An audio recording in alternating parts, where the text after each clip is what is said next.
Morning student. आज से हम स्टार्ट करेंगे डेथ ऑफ पार्टनर। जैसे एडमिशन, रिटायरमेंट हमने अकाउंटिंग ट्रीटमेंट किया था, सेम अकाउंटिंग ट्रीटमेंट डेथ में भी रहेगा। जैसे फर्स्ट ट्रीटमेंट हम लेते थे revaluation of assets and liabilities, यहाँ पर भी हम revaluation of assets and liabilities ही करेंगे, चाहे फर्म में नया पार्टनर एडमिट हो या एग्जिस्टिंग पार्टनर फर्म में से परमानेंटली बाहर जाए, चाहे कोई भी रीजन से, रिटायरमेंट या डेथ, आपको बुक्स ऑफ अकाउंट्स में असेट्स एंड लायबिलिटीज को रीवैल्यू यानी करंट वैल्यू पे ला करके रखना पड़ता है। तो ये फर्स्ट ट्रीटमेंट आपको सारे स्टेजेस पे रहेगी, सेम एडमिशन हो, रिटायरमेंट हो या डेथ हो। सिर्फ चेंज कहाँ होता है? गुडविल में होता है। जैसे एडमिशन में हम गुडविल एंड कैपिटल का अमाउंट नए पार्टनर से लेते थे, रिटायरमेंट में हम उसका गुडविल का शेयर वापस करते थे। यहाँ पर भी हमें गुडविल का शेयर जिसका डेथ होता है उसको आपको वापस करना पड़ेगा, बट उस पार्टनर को तो हम पे नहीं कर सकते क्योंकि उसका डेथ हो चुका है। फिर किसको पे करेंगे? उसके लीगल हेयर्स को पे करेंगे, उसके रिप्रेजेंटेटिव्स को पे करेंगे, उसके एग्जीक्यूटिव्स को पे करेंगे। तो यहाँ हमें गुडविल भी सेम रखना है जैसे हम रिटायरमेंट में देख चुके हैं कि अमाउंट पेएबल, या तो सारे पार्टनर्स को पेएबल शो करते हैं या सिर्फ जो रिटायर होगा उसको पेएबल होगा। यहाँ पर भी या तो आप पेएबल ऑल पार्टनर्स को शो कर सकते हो या जिसका डेथ हुआ है उसको ही सिर्फ आप पेएबल शो कर सकते हो। आपको करना क्या है ये क्वेश्चन में दिया जाता है। इस क्वेश्चन में यानी डेथ ऑफ पार्टनर में सिर्फ एक ट्रीटमेंट अलग रहेगी।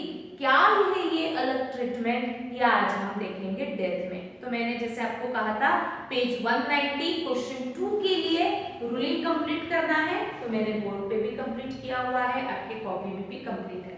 तो फास्ट हम साथ में ही करेंगे, कंप्लीट करते हैं। सेकंड क्वेश्चन, अब revaluation of assets and liability सबको आता है, बट फिर भी फर्स्ट क्वेश्चन है तो हम साथ में करते हैं। सबसे पहले ट्रांसफर करो balances of capital and bank balance, उनके रिस्पेक्टिव अकाउंट में ट्रांसफर करते हैं। राकेश, महेश, मुकेश 30, 20, 10 बैलेंसेस लिख देते हैं पार्टनर्स कैपिटल अकाउंट में।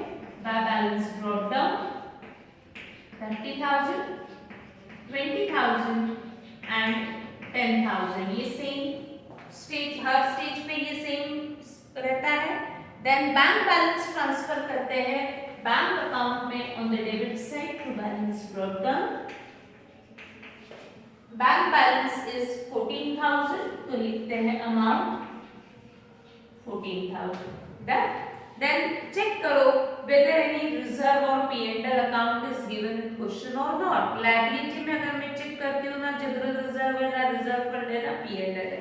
असेट में चेक करो कहीं P&L दिया हुआ है क्या, नहीं है। नो एक्यूमुलेटेड प्रॉफिट और no accumulated losses are given in question. तो हम डायरेक्टली बढ़ते हैं next step, that is revaluation of assets and liabilities, जिसके लिए मुझे एडजस्टमेंट देखना पड़ेगा। बैलेंस शीट के नीचे मुकेश डाइड ऑन 30th जून 19, इस डेट को अंडरलाइन करो, इसका हमें कहीं ना कहीं यूज करना पड़ेगा। जो मैंने बताया कि इस डेथ ऑफ पार्टनर में हम एक स्टेप अलग लेने वाले, उसमें ये डेट का बहुत यूज होने वाला है। ठीक, Mukesh died on 30th June 19 and following adjustments were made. Assets were revalued as, revaluation दिया है वो सबको आपको आता है। प्लांट एंड मशीनरी 44, चेक करते हैं old value of plant and machinery 40 का प्लांट 44 हुआ, असेट की वैल्यू बढ़ गई by 4,000, that means it is our profit.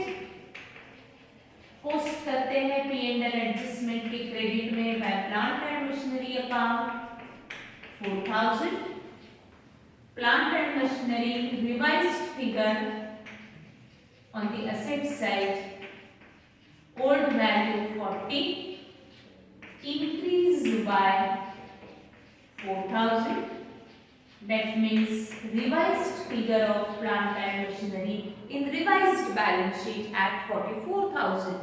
Now motor truck at 18, check the old value of motor truck 20 का truck 18,000 पे आ चुका है, that means ट्रक की वैल्यू कम हुई, लॉस हुआ।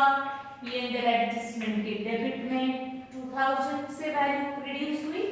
मोटर ट्रक एडजस्टमेंट में दिया है 18,000, ओल्ड वैल्यू था 20, डिक्रीज बाय 2,000 करेंगे तो रिवाइज्ड फिगर आएगी 18,000। Now investment at 17,000, check the old value of investment, 18 की इन्वेस्टमेंट 17,000 पे आ चुकी है, दैट मींस लॉस है इन्वेस्टमेंट पे 1,000, एडजस्टमेंट के डेबिट में investment account, revised figure of investment in revised balance sheet, investment old value 18, decreased by 1,000, revised figure of investment at 17,000. First point हमारा पूरा हो चुका है। Now second point, all debtors were good, all debtors, सारे debtors अच्छे हैं, यानी सबसे पैसा मिल सकता है। यानी अगर आपने डाउटफुल क्रिएट किए होंगे तो वो डाउटफुल डेटर्स भी गुड डेटर्स में कन्वर्ट हो रहे हैं, यानी कोई भी डाउटफुल नहीं रहेगा। तो मैं चेक करती हूँ कि आपने डाउटफुल दिया था क्या, यस हमने डाउटफुल माना था 2000, ये भी गुड बन जाएंगे तो अच्छा ही हुआ, दैट मींस हमारा प्रॉफिट हुआ। रिवैल्यूएशन अकाउंट के क्रेडिट में बाय आरडीडी अकाउंट, ये भी हमारे गुड डेटर्स बन जाएंगे तो हमको ये 2000 से भी पूरा अमाउंट मिल सकता है, यानी 2000 मेरे लिए प्रॉफिट रहेगा। Revised figure of debtors post करेंगे असेट्स में। डेटर्स, ओरिजिनल डेटर्स 16,000 थे, लेस आरडीडी, ये अब आरडीडी यहाँ गुड डेटर्स में कन्वर्ट हो चुकी है, यानी यहाँ न्यू आरडीडी रहेगी 0, that means revised figure of debtors हम पोस्ट करेंगे असेट में 16,000, ये 0 नहीं भी लिखते हो तभी भी चलता है, ठीक। आगे now goodwill of the firm, ये गुडविल का ट्रीटमेंट हम सबसे लास्ट में करते हैं। Then Mukesh share of profit up to his date of death to be calculated, ये नया पॉइंट है, डेथ में हम ये फर्स्ट टाइम पढ़ रहे हैं तो हम सबसे लास्ट में करेंगे, ठीक। 5 इयर्स ऑफ प्रॉफिट्स पर और भी कुछ इंफॉर्मेशन दी हुई है, ये सारी इंफॉर्मेशन हम थर्ड, फोर्थ एंड फिफ्थ ये सबसे लास्ट में करेंगे, क्योंकि ये है मुकेश से रिलेटेड जिसका डेथ हो रहा है। तो जिसका डेथ होता है उसकी एंट्रीज हम लास्ट में करेंगे, जैसे जो रिटायर होता है उसकी एंट्रीज हम लास्ट में करते हैं, जो एडमिट होता है उसकी एंट्रीज हम लास्ट में करते हैं, वैसे ही जिसका डेथ हुआ है उसकी एंट्रीज हम लास्ट में करेंगे। ना आ जाते हैं बैलेंस शीट में, जो भी नॉन रिवैल्यूड एसेट्स लायबिलिटीज होंगी उसको हमें as it is balance sheet में कैरी फॉरवर्ड करना है। कैपिटल्स पोस्ट हो चुके हैं, creditors, bank loan, bills payable, कोई भी रिवैल्यूएशन नहीं था, एज इट इज ट्रांसफर करते हैं। क्रेडिटर्स 8,000, नो रिवैल्यूएशन, यानी जो बिफोर वैल्यू थी वही वैल्यू आफ्टर डेथ रहने वाली है। Bank loan 20,000, no revaluation, no increase or decrease, no loss or profit, no change, as it is post कर दो। bills payable, no change in the value, as it is post करेंगे 18,000। Library पूरा post हो चुका है। Assets पे plant and machinery yes revalue हो चुकी है, मोटर ट्रक रिवैल्यू हो चुका है, डेटर्स लेस आरडीडी रिवैल्यू हो चुके हैं, इन्वेस्टमेंट रिवैल्यू हो चुके हैं, बैंक बैलेंस बैंक अकाउंट में जा चुका है, सारी एसेट्स आंसर में आ चुकी है। Now close P&L adjustment account, balance को सारे पार्टनर्स में डिस्ट्रीब्यूट करो in their profit sharing ratio which is 3:2:1। Fast complete करो और रुक जाओ। P&L एडजस्टमेंट अकाउंट देखने से ही पता लग रहा है कि प्रॉफिट है, credit is more, 6,000 minus 3,000, balance is 3,000। 3,000 को डिवाइड करेंगे 3/6, 1/6, नहीं सॉरी 2/6 and 1/6, 1,500, 1,000 and 500। ठीक, ये शेयर हम लिखेंगे 1,500, 1,000 and 500। First share first partner का, सेकंड शेयर सेकंड पार्टनर का, Rakesh, Mahesh and Mukesh. To Rakesh capital, to Mahesh capital and to Mukesh capital. नाम करेक्ट है क्या पहले चेक कर लो। Rakesh, Manish and Mukesh partners capital account के क्रेडिट में by P&L adjustment account 1500, 1000 and 500 कर लिए ना। अब यहां तक रिवैल्यूएशन होने के बाद अब ध्यान से यहां तक तो सब तीनों स्टेजेस में हम सेम एंट्रीज पास करते हैं, चाहे वो एडमिशन हो, रिटायरमेंट हो या डेथ। अब रिवैल्यूएशन क्लोज होने के बाद या तो फर्म में आएगा न्यू पार्टनर या तो फर्म में से जाएगा परमानेंटली बाहर कोई ना कोई एक एग्जिस्टिंग पार्टनर, चाहे रिटायरमेंट का रीजन हो चाहे डेथ का रीजन हो। हम अभी पढ़ रहे हैं डेथ, तो रिवैल्यूएशन के बाद हमें डेथ जिसका हो रहा है उससे रिलेटेड एंट्रीज को बुक्स ऑफ अकाउंट में रिकॉर्ड करना पड़ेगा। अब ध्यान से बैलेंस शीट आपको दिया हुआ है 31 मार्च 2019 इस डेट। जो बैलेंस शीट दी है उसका ईयर क्या है 31 मार्च 19 की बैलेंस शीट दी हुई है, यानी 31 मार्च 19 में हमारा ये ईयर एंड हो चुका था। हम बैलेंस शीट कब बनाते हैं? Eight the end of every financial year. यानी ये ईयर 1 अप्रैल 18 में स्टार्ट हुआ होगा और एंड हुआ होगा 31 मार्च 19। 31 मार्च 19 इस डेट को बिजनेस ने फाइनल अकाउंट्स बनाए होंगे, ट्रेडिंग, P&L और बैलेंस शीट। और वो बैलेंस शीट आपको क्वेश्चन में दी हुई है। ये 19 का ईयर यहाँ एंड हो चुका था। ये ईयर एंड होने के बाद मुकेश पार्टनर जो था उसका डेथ हो चुका है। सेम डे डेथ हुआ, नेक्स्ट डे डेथ हुआ या कुछ मंथ्स के बाद डेथ हुआ, वो डेट हमें देखना पड़ेगा। जरूरी नहीं है कि जिस डेट को फर्म ईयर एंड करती है वो सेम डेट को ही डेथ हो। डेथ के ऊपर तो कंट्रोल किसका नहीं, डेथ कभी भी हो सकती है, बट हम जब एडमिशन करते हैं तो हो सकता है हम उसको कहेंगे कि फर्स्ट डे के ईयर के फर्स्ट डे को आप एडमिट हो, ईयर के फर्स्ट डे को आप रिटायर हो, ऐसा बोल सकते हैं। पर डेथ का ऐसा नहीं है, ये अनसर्टन है, ये कभी भी हो सकता है। कौन सी डेट को मुकेश का डेथ हुआ, ये क्वेश्चन में डेट आपको दी जाती है। देखो कौन सी डेट को डेथ हुआ, दिया हुआ है मुकेश डाइड ऑन 30 जून 19। यानी ईयर एंड जब हुआ 31 मार्च 19 को, बुक्स ऑफ अकाउंट्स बने, प्रॉफिट डिस्ट्रीब्यूट हुआ, बैलेंस शीट रिकॉर्ड की, फिर अप्रैल में जून में वो एज अ पार्टनर था और उसका डेथ हुआ 30 जून को। कभी भी हो सकता है, 15 जून को हो सकता है, 10 जून को हो सकता है, कभी भी हो सकता है। डेट कौन सी दी हुई है 30 जून, यानी ईयर एंड के बाद कितने months Mukesh as a partner था।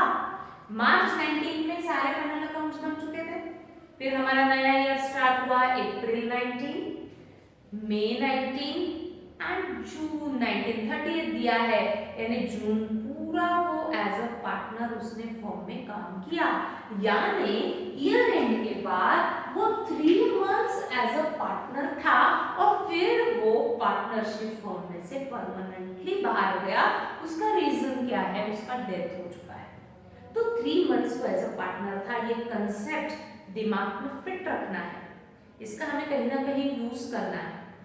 जिस डेट को बुक्स ऑफ अकाउंट्स क्लोज हुए वो डेट है 31 मार्च 19, क्योंकि बैलेंस शीट दी है 31 मार्च 19। उसका डेथ कब हुआ? जून 19, यानी बुक्स ऑफ अकाउंट्स क्लोज होने के बाद वो 3 मंथ्स एज अ पार्टनर था और फिर उसका डेथ हुआ। ये कंसेप्ट दिमाग में रखना है, ठीक? इसका कहीं ना कहीं हमको यूज करना है। अब रिवैल्यूएशन क्लोज हो चुका है और वो रिवैल्यूएशन क्लोज होने के बाद हमें डेथ ऑफ अ पार्टनर की एंट्रीज करनी है। जिसका डेथ हुआ उसको सबसे पहले गुडविल का शेयर वापस करो, उसने जो मेहनत की है वो मेहनत का पैसा उसको वापस करना है। तो गुडविल के लिए क्या कहा गया है, ये सबसे पहले हमें गुडविल का पॉइंट पढ़ के समझना है। क्या दिया हुआ है, आपको दिया है point number 3, goodwill of the firm valued at, valued यानी गुडविल को पहले वैल्यू करो और फिर उसको रिकॉर्ड करो। आपको गुडविल इस क्वेश्चन में अमाउंट नहीं दी है, हमें इस क्वेश्चन में गुडविल को वैल्यू करना है, यानी मुझे पहले गुडविल निकालना पड़ेगा, फिर उसको रिकॉर्ड करना पड़ेगा, फिर पेएबल दिखाना पड़ेगा। क्या कहता है point number 3, goodwill of the firm value that, underline goodwill of the firm, जो भी गुडविल का वैल्यू कैलकुलेट होगा वो कौन सी वैल्यू निकलेगी, गुडविल ऑफ द फर्म निकलेगी। ठीक, अब ये वैल्यू करने के लिए उन्होंने क्या कंडीशन दी है, 2 times the average profit of the last 5 years, जो भी एवरेज प्रॉफिट आएगा उसका 2 times is goodwill of the firm. अब goodwill that means reputation, business को वैल्यू करना पड़ता है। वैल्यू करने के लिए बिजनेस को बिजनेस के पास्ट ईयर्स के प्रॉफिट स्टडी करने पड़ेंगे, वो प्रॉफिट स्टडी करके उसके ऊपर मेथड लगानी पड़ती है। कौन सी मेथड रहती है, मन में बोलना है सबको, average profit, super profit, weighted average, weighted super, annuity, बहुत सारी मेथड्स होती है गुडविल को वैल्यू करने के लिए। यहाँ कौन सी मेथड अप्लाई की है, एवरेज प्रॉफिट। तो मुझे सबसे पहले बिजनेस के प्रॉफिट्स को स्टडी करना है, उस प्रॉफिट पे मुझे एवरेज प्रॉफिट का मेथड अप्लाई करना है और फिर गुडविल को वैल्यू करना है। तो बैलेंस शीट के नीचे सभी लिखेंगे working note. First working note prepare की जाएगी, वैल्यूएशन ऑफ गुडविल। गुडविल दिया नहीं है, गुडविल को वैल्यू करो ऐसा दिया हुआ है, तो मुझे गुडविल को वैल्यू करना है। गुडविल कैलकुलेट किया जाता है on the basis of past years profit, तो आपको कहीं ना कहीं बिजनेस के प्रॉफिट्स दिए गए, वो बिजनेस के प्रॉफिट्स को ऊपर मुझे कौन सी मेथड अप्लाई करनी है, दिया हुआ है एवरेज प्रॉफिट। तो देखते हैं बिजनेस के प्रॉफिट्स आपको कहां दिए हैं, लास्ट पॉइंट नेक्स्ट पेज पे, 5 years profits were first year, second year, third year, fourth year, fifth year, ये 5 इयर्स के प्रॉफिट्स को स्टडी करो और इस प्रॉफिट के ऊपर कौन सी मेथड अप्लाई करो, एवरेज प्रॉफिट। इसीलिए फर्स्ट स्टेप हमारी रहेगी एवरेज प्रॉफिट। कितने इयर्स के प्रॉफिट हम स्टडी कर रहे हैं, 5, तो मुझे इनका एवरेज लेना है, तो मेरा फॉर्मूला बनेगा total profits upon number of years. कितने इयर्स के प्रॉफिट स्टडी करने हैं, 5, तो 5 इयर्स के प्रॉफिट्स दिए, सबको ऐड करो, 6000, 11000, 7000, 6000, 11000, 7000 प्लस 12000, है ना, फोर्थ ईयर का प्रॉफिट इज 12000 प्लस 24000। 5 इयर्स के प्रॉफिट ऐड किए तो डिवाइड करेंगे number of years that is 5, तो निकलेगा एवरेज। एवरेज हमेशा कैसे कैलकुलेट होते हैं, जितने भी इयर्स के प्रॉफिट्स दिए वो ऐड करो divided by number of years. Take the total of numerator 17, 34, 46, 70,000 divided by 5,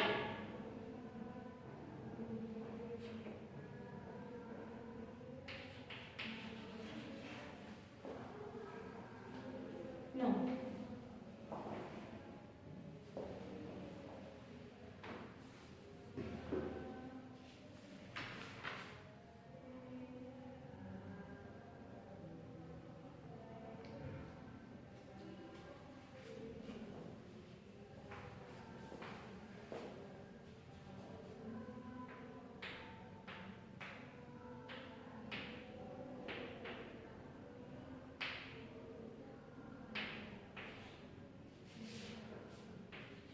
$60,000 divided by 5 is 12,000.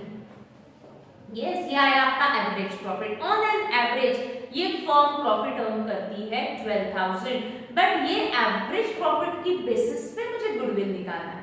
फिर गुडविल कितना ले ये बिजनेस तय करता है। उन्होंने दिया है गुडविल कितना होना चाहिए, goodwill of the firm valued at 2 times the average profit, जो भी एवरेज प्रॉफिट आएगा उसको 2 टाइम्स से बढ़ा दो तो फर्म का निकलेगा goodwill of the firm.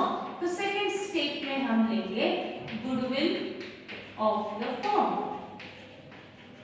2 times the average profit, तो 2 into एवरेज प्रॉफिट। अगर 3 टाइम्स द एवरेज प्रॉफिट होता तो मैंने into 3 किया होता, 4 टाइम्स द एवरेज प्रॉफिट होता तो मैंने 4 से मल्टीप्लाई किया होता। 2 into 12,000 that means goodwill of the firm रहेगा 24,000। देखो सबको समझा है क्या? एक बार रिवाइज करेंगे सभी।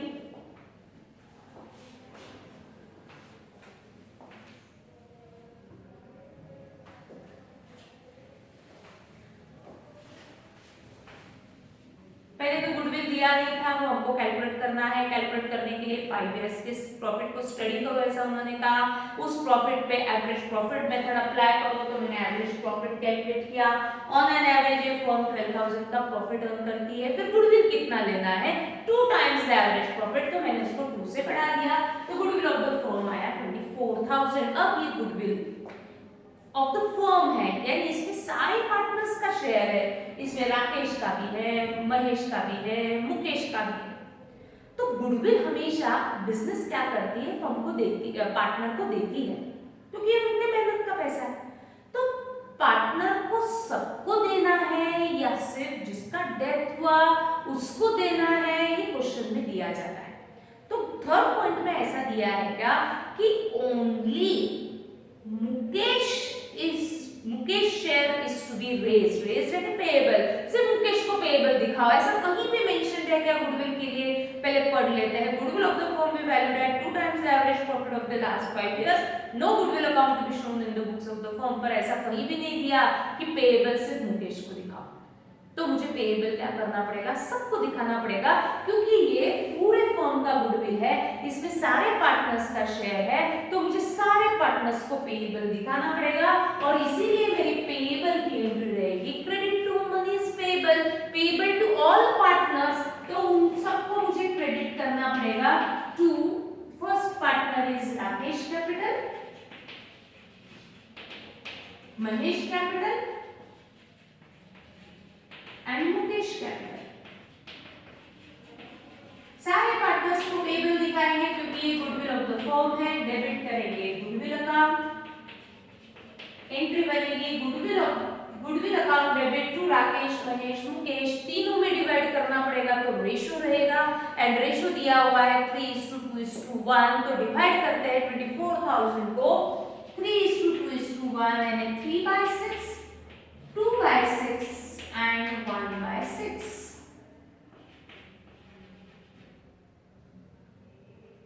12,000, 8,000 and 4,000।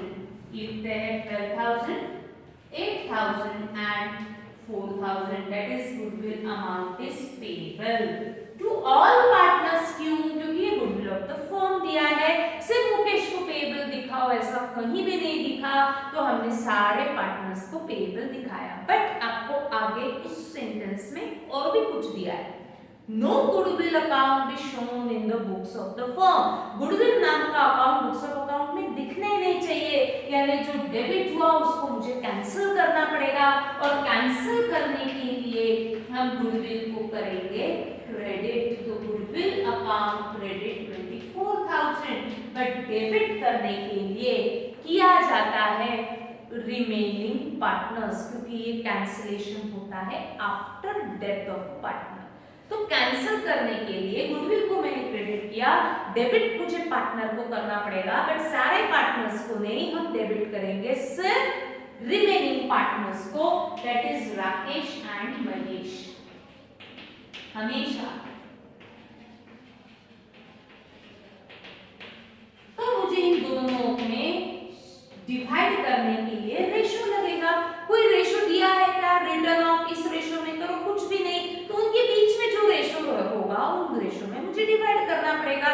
तो राकेश महेश फर्स्ट 2 पार्टनर है और फर्स्ट 2 रेशियो इज 3:2, तो डिवाइड करेंगे 24,000 को 3/5 एंड 2/5 में।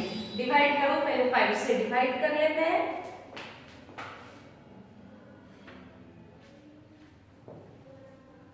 into 2 into 3.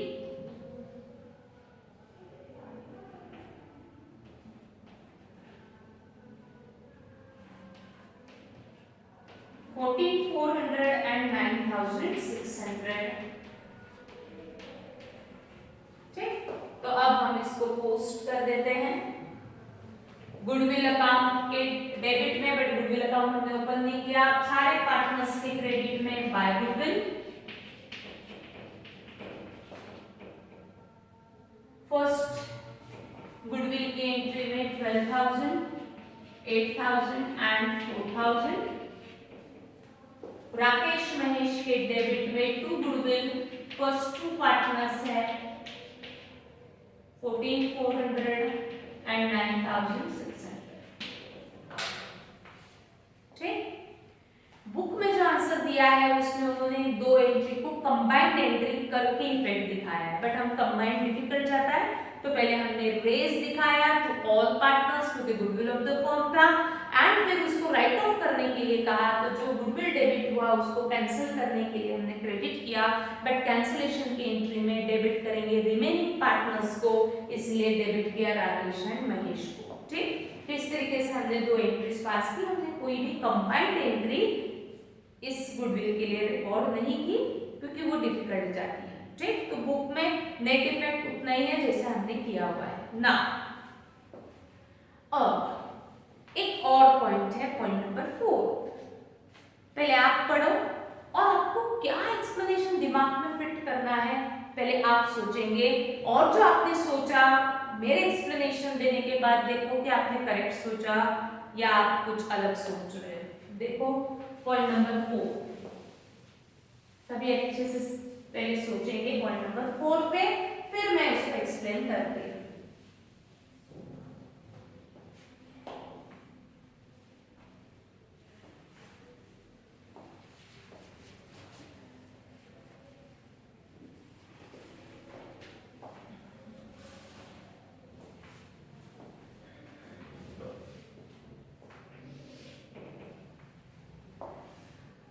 Point 4, Mukesh share of profit up to his death to be calculated on the basis of average profits of last 2 years.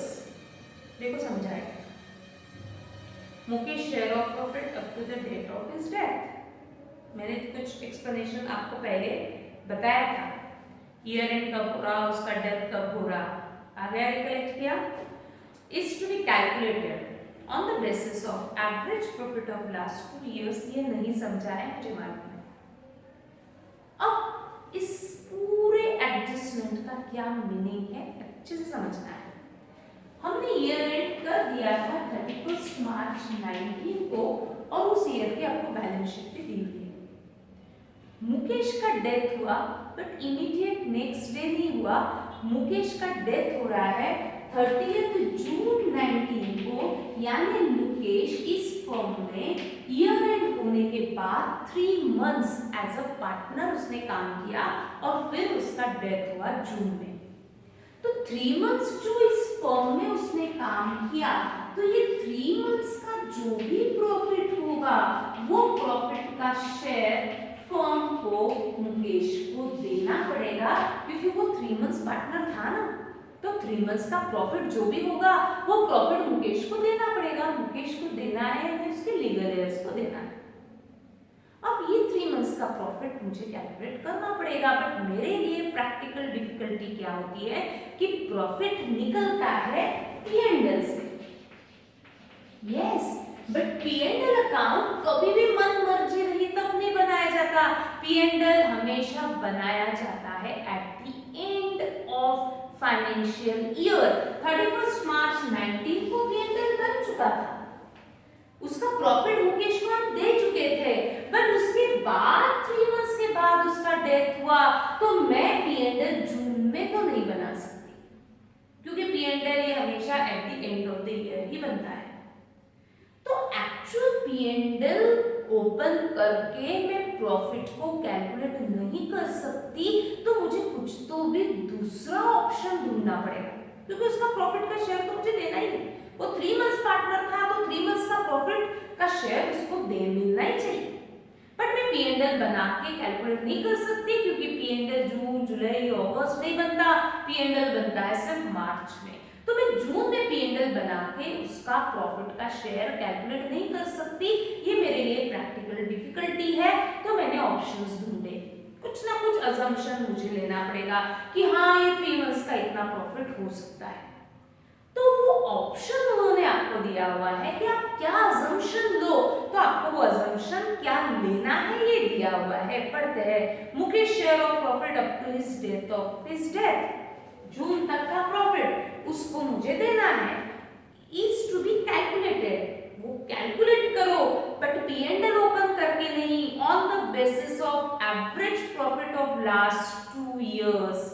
Last 2 years के profit का assumption लेते हुए उसका profit का शेयर 3 मंथ्स का calculate करो। हमारा क्या डिफिकल्टी है ये समझ में आया है।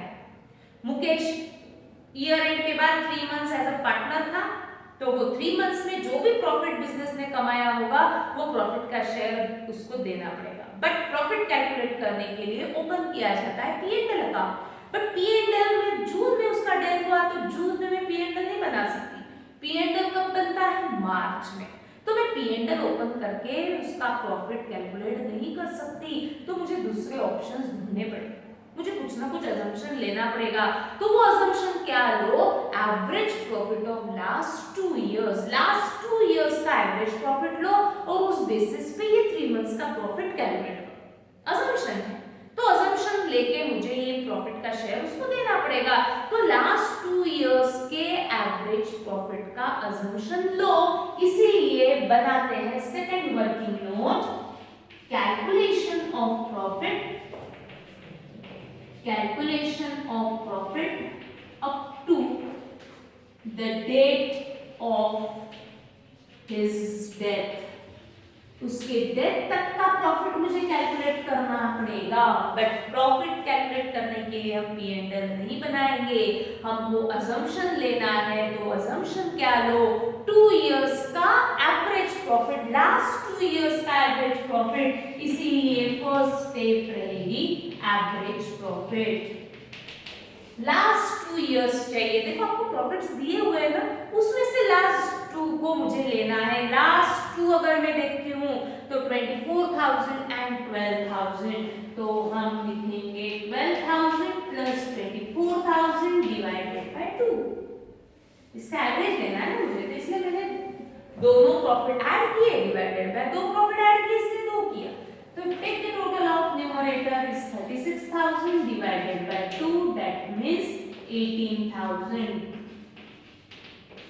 प्रॉफिट को कैलकुलेट करने के लिए मैं मान रही हूं कि ऑन एन एवरेज एक साल में आए 18,000। ये ऑन एन एवरेज एक साल का प्रॉफिट है, एक साल का प्रॉफिट है, 1 ईयर का प्रॉफिट है, क्योंकि ये पर ईयर के प्रॉफिट्स है, तो जो एवरेज निकलेगा वो पर ईयर निकलेगा। ऑन एन एवरेज ये फर्म 1 ईयर में प्रॉफिट अर्न करती है 18।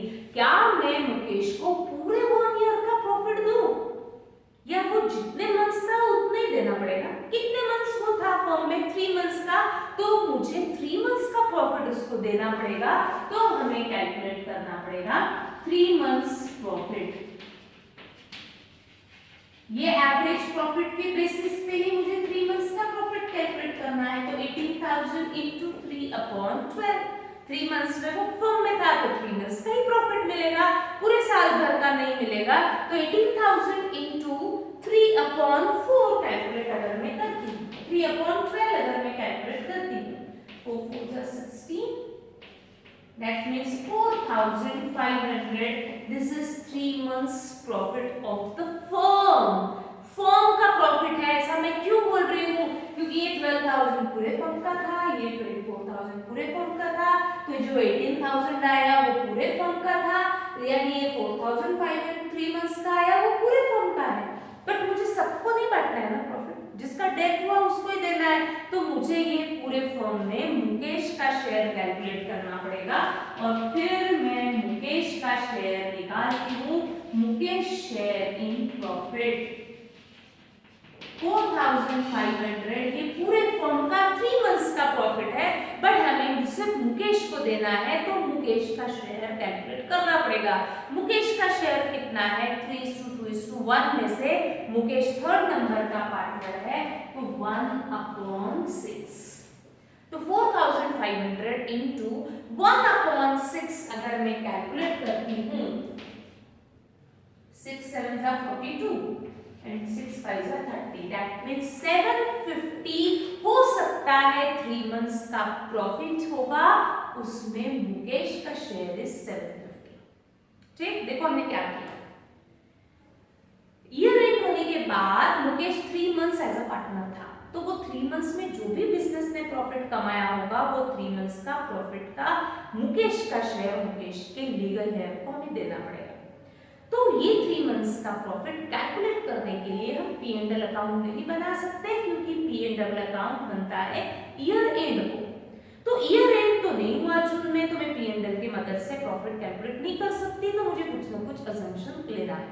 क्या अजम्पशन उन्होंने दिया, लास्ट 2 इयर्स का पहले एवरेज प्रॉफिट निकाला, तो मैंने लास्ट 2 इयर्स का एवरेज प्रॉफिट निकाला, ये ऑन एन एवरेज 1 साल का प्रॉफिट है, बट मुकेश को मुझे 1 साल का नहीं सिर्फ 3 मंथ्स का प्रॉफिट देना है, तो मैंने उसको 3 मंथ्स में कन्वर्ट किया, बट ये पूरे फर्म का प्रॉफिट है तो उसमें मुझे मुकेश का शेयर कैलकुलेट करना पड़ेगा, तो 750 आता है मुकेश का share in profit, but this is actual profit है क्या, नहीं, दिस इज अज्यूम्ड प्रॉफिट कि 3 मंथ्स में हो सकता है मुकेश का शेयर इन प्रॉफिट इज 750। तो ये 750 हमें मुकेश को देना है, उसकी एंट्री करनी पड़ेगी, फर्म देगी ना, तो फर्म को मुकेश को ये 750 देना पड़ेगा, तो credit to whom money is payable, Mukesh capital account credit, credit to money is payable, ये 750 क्या है, प्रॉफिट है ना, तो प्रॉफिट है तो पी एंड एल से कैलकुलेट होता है, बट ये एक्चुअल पी एंड एल से हमने कैलकुलेट नहीं किया, ये अजम्पशन लेके कैलकुलेट किया, इसीलिए उस पी एंड एल के आगे हम नाम देंगे P and L suspense account. P and L suspense यानी प्रॉफिट कैलकुलेट किया है with the help of assumption, not by opening P and L account, तो P and L suspense to Mukesh capital, इस एंट्री को पोस्ट कर देते हैं Mukesh capital के क्रेडिट में by P and L suspense account. Mukesh third number का पार्टनर है तो थर्ड कॉलम में 750, कौन सा नया अकाउंट आ गया, पी एंड एल सस्पेंस, एक ही बार डेबिट हुआ, यानी ये अकाउंट शोज बैलेंस, और वो बैलेंस है उसको बैलेंस शीट में लेकर के जाना पड़ेगा, डेबिट है इसीलिए on the asset side P and L suspense account 750। देखो समझाएगा, मैं 2 मिनट रुक रही हूं।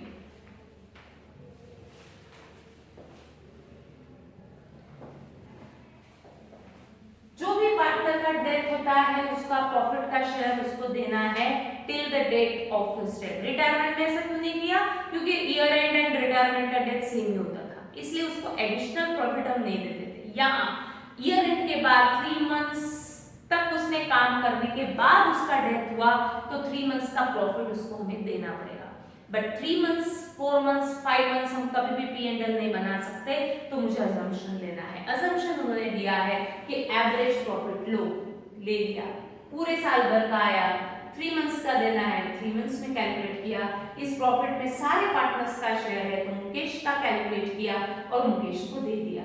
नया account P and L suspense आया, एक ही बार डेबिट हुआ इसलिए एसेट में शो किया, अब सारी एंट्रीज हो चुकी है। Now close Mukesh capital account. सबसे पहले जो पार्टनर का डेथ हुआ है उसका अकाउंट क्लोज किया जाएगा। Take the total of credit minus debit, debit में तो कुछ है नहीं, 15,250 माइनस 0, बैलेंस इज 15,250। इस बैलेंस के आगे हम कैरी डाउन नहीं लिख सकते क्योंकि वो पार्टनर है ही नहीं, तो कैपिटल तो लिख नहीं सकते। मुकेश लोन भी नहीं लिख सकते क्योंकि मुकेश का अकाउंट अब बुक्स ऑफ अकाउंट में बनेगा ही नहीं क्योंकि उसका डेथ हो चुका है। अब ये अमाउंट मुझे देनी है, क्रेडिट बैलेंस है यानी पेएबल, मुकेश का तो डेथ हो चुका है, फिर ये अमाउंट हम किसको पे करेंगे, उसके लीगल हेयर्स को पे करेंगे, और इसीलिए ये बैलेंस के आगे लिखेंगे टू लीगल हेयर्स अकाउंट, या आप लिख सकते हैं एग्जीक्यूटर्स लोन, यानी उसका जो भी एग्जीक्यूटर होगा उसके अकाउंट में हम ये अमाउंट ट्रांसफर करेंगे, उसके लीगल हेयर्स के अकाउंट में हम ये अमाउंट ट्रांसफर करेंगे। नया अकाउंट आ गया लीगल हेयर्स, ये अमाउंट लीगल हेयर को पेएबल है इसलिए इसको लायबिलिटी में लेकर के जा 15,250। मुकेश के जो भी लीगल हेयर्स होंगे, उसकी वाइफ होंगी, उसके बच्चे होंगे, उनको ये अमाउंट पेएबल रहेगा। ठीक, now close remaining partners capital account।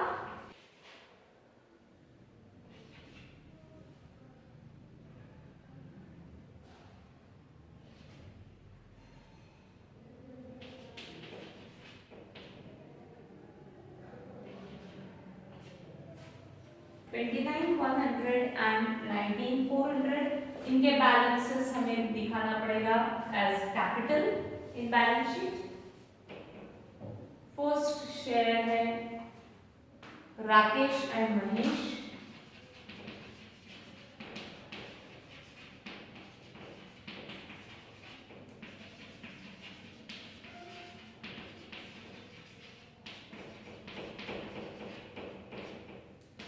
Bank balance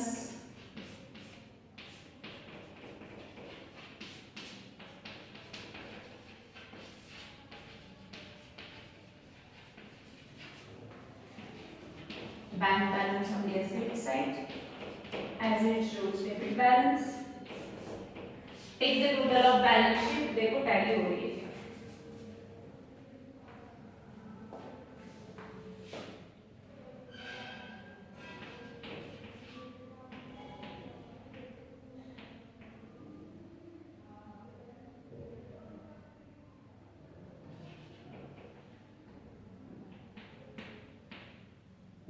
$1,09,750।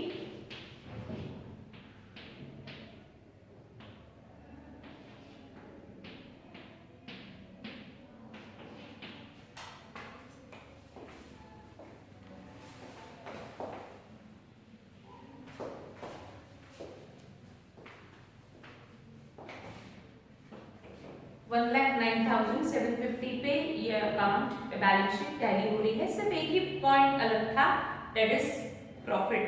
जो भी प्रॉफिट रहेगा till the date of his death हमें उसको देना पड़ेगा, बट अजम्पशन लेके कुछ ना कुछ अजम्पशन लेना है। एवरेज प्रॉफिट का हमेशा लेना पड़ेगा, जैसे उन्होंने दिया है उसके अनुसार मुझे एवरेज प्रॉफिट कैलकुलेट करना है।